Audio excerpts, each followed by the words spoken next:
Hello student.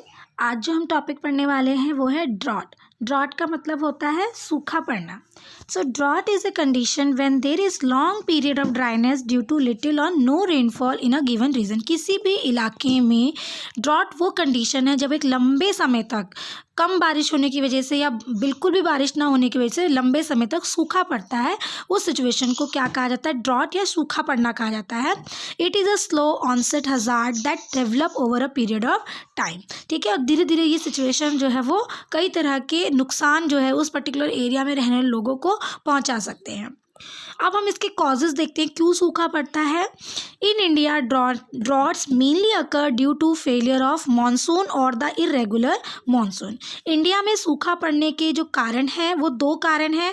पहला कि monsoon ही ना हो, बहुत कम मानसून हो, या इरेगुलर हो। इरेगुलर का मतलब होता है कि रेगुलर मानसून जो है वो ना आए, तो वो भी एक रीज़न है सूखा पड़ने का। The main causes of drought are the uneven distribution of rainfall. जब रेनफॉल किसी इलाके में बहुत कम होती है तो वह भी ड्रॉट का एक रीज़न है। इन्वायरमेंटल डिग्रेडेशन, पॉपुलेशन ग्रोथ, अगर पॉपुलेशन काफ़ी बढ़ रही है जैसे हम देख रहे हैं इंडिया की, तो वो भी ड्रॉट का एक कारण है। शहरीकरण, जिसमें हम जंगलों को काट रहे हैं, and large scale deforestation. The rainwater is easily washed away into the river and seas and are not retained by the soil due to absence of vegetation। जैसा कि मैंने आपको ये प्रीवियस क्लास में बताया था कि जब हम जंगलों को काट देते हैं, जंगलों को यानी पेड़ कम कर देते हैं, तो इससे क्या होता है कि जो रेन वाटर है वो आसानी से जो है समुद्र और समुद्रों में मिल जाता है, नदियों समुद्र में मिल जाता है, और मिट्टी जो है उसको जो है अब्जॉर्व नहीं कर पाती, क्योंकि अगर वेजिटेशन नहीं होगी तो सॉइल जो है वो वाटर को अब्जॉर्व नहीं कर पाती, बल्कि सॉइल खुद पानी के साथ बह जाती है। Lack of moisture in the soil leads to low productivity. अगर मिट्टी में मॉइस्चर नहीं होगा तो प्रोडक्टिविटी कम हो जाएगी। Over exploitation and misuse of water in regions of low rainfall causes drought like situation. और ऐसे इलाके जहाँ पे पानी का बहुत ज़्यादा मिस यूज़ होता है या पानी का ज़रूरत से ज़्यादा इस्तेमाल होता है, ओवर एक्सप्लॉयटेशन होता है, या बारिश बहुत कम होती है, उन इलाकों में ड्रॉट जैसी सिचुएशन, सूखे जैसी सिचुएशन जो है वो देखने को मिलती है। नेक्स्ट टॉपिक है इफ़ेक्ट्स, कि ड्रॉट के क्या इफ़ेक्ट होते हैं हमारे लाइफ पर, जहाँ जिन इलाकों में ड्रॉट पड़ते हैं वहाँ पर इसका क्या असर पड़ता है।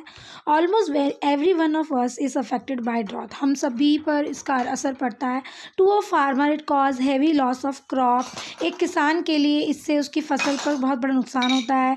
लैक ऑफ फॉडर, चारे की कमी हो जाती है, and water to feed the animals. साथ ही साथ जानवरों को खिलाने और पिलाने के लिए पानी और चारे कम हो जाती है। Drought result in low agriculture production. Agriculture production low हो जाता है with increase price of food grain. क्योंकि एग्रीकल्चर प्रोडक्शन लो हो जाता है, प्रोडक्शन कम होता है, तो उसकी वजह से जो फूड ग्रेन्स यानी कि अनाजों की कीमत जो है वो बढ़ जाती हैं। Poor people can not afford to purchase them and hence they are worst affected by them.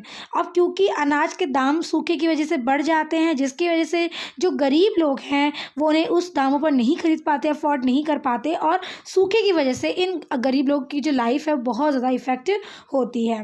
It contribute to many problems to women in rural areas in terms of malnutrition. इसके अलावा जो rural areas में, जो गाँव के इलाकों में जो औरतें रहती हैं उन पर भी इसका एज अ मैल न्यूट्रिशन, क्योंकि उनको जो खाने में जो न्यूट्रिशंस की ज़रूरत होती है वो नहीं मिल पाता।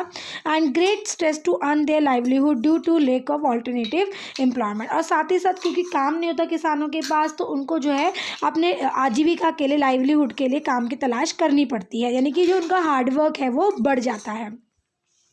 This often leads to migration and lack of nutrition food to children. इसके दो इफेक्ट होते हैं। पहला है माइग्रेशन, यानी कि लोगों को वो जगह छोड़कर जानी पड़ती है जहाँ पे सूखा पड़ा हुआ है। और दूसरा जो इसका सबसे बुरा प्रभाव देखने को मिलता है वो है कि जो छोटे बच्चे होते हैं उनमें न्यूट्रिशियस फूड, यानी कि जो खाने में जिन चीज़ों की न्यूट्रिशन की ज़रूरत होती है उसकी कमी देखने को मिलती है। This lead to malnutrition and make them vulnerable to diseases. अब इसका क्या असर पड़ता है कि इससे उनके बॉडी में मैल न्यूट्रिशन हो जाता है, जिससे कि कई तरह की बीमारियों के वो प्रॉन हो जाते हैं, कई तरह की बीमारियां जो है वो उनको लग सकती हैं। नाउ नेक्स्ट टॉपिक जो है वो है प्रिपेयर्डनेस, कि अब हमें इस ड्रॉट से बचने के लिए कैसे प्रिपरेशन करनी होगी। सबसे पहला है prevent misuse of land and water and conserve water by various means. ज़मीन और पानी का मिसयूज़ करना बंद कर दीजिए और पानी को जैसे भी आप स्टोर कर सकते हैं, कंजर्व कर सकते हैं, उसको कंजर्व कीजिए। Build community based rain water harvesting structure बनाइए। इंक्रीज द फॉरेस्ट कवर, जो जंगलों की कटाई कर दी गई है और जंगलों को बढ़ाइए, फॉरेस्ट कवर बढ़ाइए।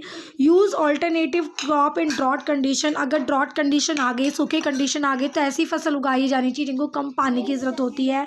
Introduce alternative means of earning one's livelihood, इसमें सरकार को भी एक बहुत इंपॉर्टेंट रोल प्ले करना है कि उन्हें जो है ऑल्टरनेटिव मीन्स ऑफ अर्निंग, कि अगर किसी भी तरह से फ्लड्स आते हैं तो ऐसी सिचुएशन में वो किन और ऑल्टरनेटिव मीन्स का इस्तेमाल कर सकते हैं अर्निंग के लिए, उनको जो है तैयार रखना चाहिए, इंट्रोड्यूस करना चाहिए।